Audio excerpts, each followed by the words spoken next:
Ahoj, dnes je 9.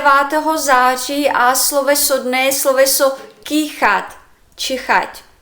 Já kýchám, ty kýcháš, on kýchá, my kýcháme, vy kýcháte a oni kýchají.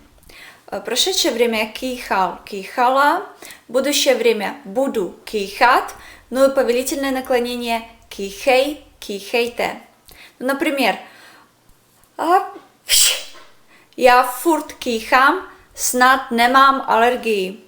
Я постоянно чихаю, надеюсь, что у меня нет аллергии. Если полезно, обязательно поставьте лайк, поделитесь с друзьями, чтобы они знали, как сказать чихать. Ну и мы увидимся завтра.